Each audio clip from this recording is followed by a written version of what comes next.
Hello dear student, myself Mohammad Imran Ansari.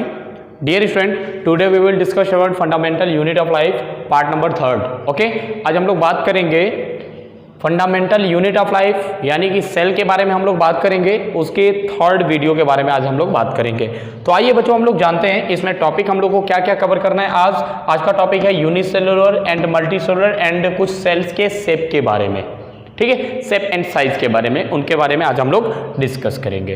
तो आइए सबसे पहले समझते हैं यूनिसेलुलर, ठीक है। दो तरह के पूरे वर्ल्ड में डियर स्टूडेंट्स एनिमल्स होते हैं, दो तरह के ऑर्गेनिज्म होते हैं, एक होते हैं यूनिसेलुलर और एक होते हैं मल्टी सेलुलर। यानी कि यूनिसेलुलर का मतलब होता है एक कोशिकीय जीव, मल्टी सेलुलर का मतलब होता है बहुकोशिकीय जीव, ठीक है। अब देखिए यूनिसेलुलर क्या होता है। यूनिसेलुलर ऐसे ऑर्गेनिज्म होते हैं जो कि केवल एक ही सेल से बने रहते हैं। जैसे मैं आपको एग्जांपल के तौर पे बता दे रहा हूं, अमीबा,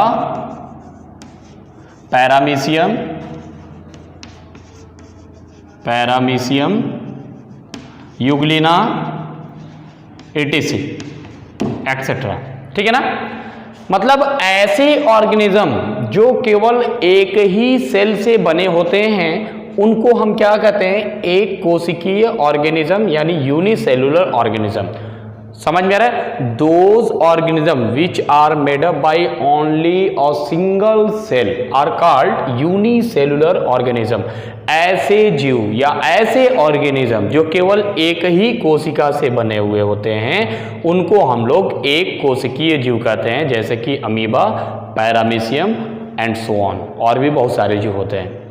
एक और बात बच्चों ध्यान रखिएगा, किसी भी सेल को देखने के लिए, मतलब अगर हम लोग सेल को देखना चाहते हैं तो सेल को आप देखने के लिए डायरेक्टली ऐसे ही नहीं देख पाएंगे, ठीक है। मतलब आप अपने आंखों से सेल को डायरेक्टली नहीं देख सकते हैं। अगर सेल को आपको देखना है तो आपको माइक्रोस्कोप का यूज करना पड़ेगा, क्योंकि सेल का जो साइज होता है डियर स्टूडेंट बहुत ही ज्यादा छोटा होता है। आप उसको नेक्ड आई से अपने आंखों से नहीं देख सकते हैं। कुछ ही सेल्स होते हैं जो आप अपने आंखों से देख सकते हैं, जैसे कि मैं अभी आप लोगों को बताऊंगा, ठीक है। तो पहले आप लोग समझ लीजिए यूनिसेलुलर ऑर्गेनिज्म क्या होता है। मैंने आपको समझाया है कि यूनिसेलुलर ऑर्गेनिज्म का मतलब ऐसे ऑर्गेनिज्म जिनके अंदर केवल एक ही सेल हो और उसी सेल्स में उसकी पूरी लाइफ पूरी तरह से इजिली फाइनल हो जाए, यानी पूरा लाइफ एक ही सेल पे पूरी तरह से कंप्लीट हो जाए, उसे कहते हैं unicellular organism like as amoeba, paramecium, euglena et cetera. Okay, just इसके बाद से हम लोग बात करेंगे मल्टी सेलुलर। मल्टी सेलुलर का हिंदी होता है बहुकोशिकीय। बहुकोशिकीय मतलब होता है बहुत सारे सेल से मिलकर ये बने होंगे, बहुत सारे सेल्स होंगे इसके अंदर।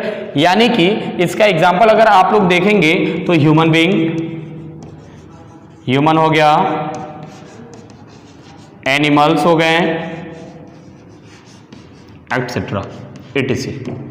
यानी कि those organism which have many types of cell in a single body, यानी एक बॉडी के अंदर बहुत सारे सेल्स हों, उन्हें क्या कहते हैं, ऐसे ऑर्गेनिज्म को मल्टी सेलुलर ऑर्गेनिज्म कहते हैं, बहुकोशिकीय जीव कहते हैं, जैसे कि इंसान और भी बहुत सारे जानवर होते हैं एक्सेट्रा। समझ में आ गया। जैसे कि यहाँ पे हम आपको दिख रहे हैं, हमारे बॉडी में बहुत सारे सेल्स होते हैं।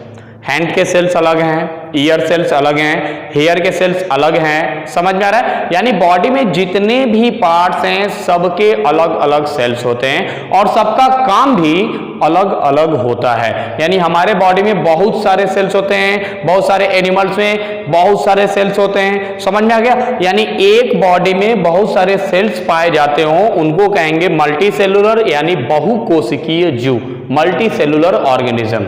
और भी इसके आगे बहुत सारे आएंगे ऑर्गेनिज्म, ठीक है। जस्ट इसके बाद से बच्चों हम लोग शेप के बारे में बात करेंगे। कौन कौन से शेप होते हैं, समझ में आ रहा है ना। कौन कौन से शेप होते हैं, कौन से सेल के कौन से शेप होते हैं। तो ध्यान दीजिए, हमारे बॉडी के अंदर या पूरे एनिमल्स के अंदर आप देखेंगे तो जो सेल का साइज होता है 0.1 नैनोमीटर से लेके लगभग 1 मीटर तक सेल का साइज होता है। पहला इसमें हम लोग बात करेंगे स्पर्म सेल का। स्पर्म सेल का मतलब होता है शुक्राणु की कोशिका।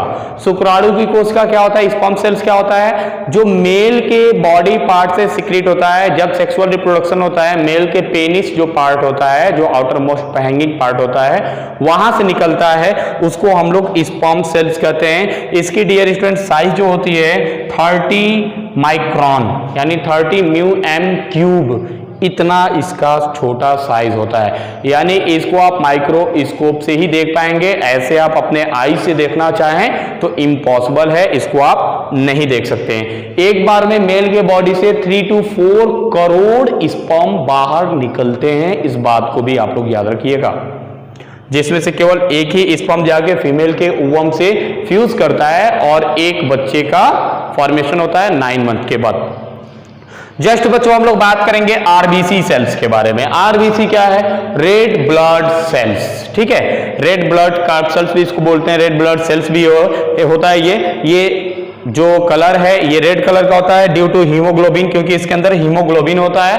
और भी बच्चों बहुत सारे एनिमल्स होते हैं जिनका ब्लड रेड ना होके और भी कलर का हो सकता है, उनके अंदर क्या होता है, तो बच्चों याद रखिएगा उनके अंदर हीमोग्लोबिन नहीं पाया जाता है और हीमोग्लोबिन के जगह पे उनके अंदर हीमोसायनिन पाया जाता है। याद रखिएगा हीमोसायनिन के वजह से बहुत सारे एनिमल्स होते हैं जिनका ब्लड रेड ना होके ब्लैक, येलो, ग्रीन, व्हाइट ये सब कलर का हो सकता है। जैसे अगर एग्जांपल के तौर पे हम लोग बात करें तो कॉकरोच हो गया, कॉकरोच का ब्लड देखेंगे तो ब्लैक एंड व्हाइट कलर का निकलता है। और अगर आप ऑक्टोपस का ब्लड देखते हैं, ऑक्टोपस, तो ऑक्टोपस का जो ब्लड होता है वो ब्लू कलर का निकलता है। याद रखिएगा ब्लू कलर का उसका ऑक्टोपस का ब्लड निकलता है ड्यू टू हीमोसायनिन, हीमोसायनिन की वजह से। अगर ब्लड हमारा रेड है तो क्यों, वो होता है बच्चों हीमोग्लोबिन के वजह से,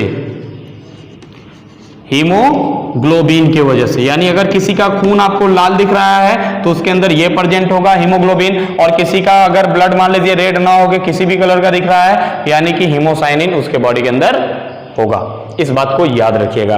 और बच्चों आरबीसी का जो लाइफ स्पान होता है बच्चों, आरबीसी जो होता है वो 120 डेज तक ही होता है, 120 दिन के बाद से ही अपने आप मर जाता है, जो कि आप लोग आगे पढ़ेंगे, ठीक है।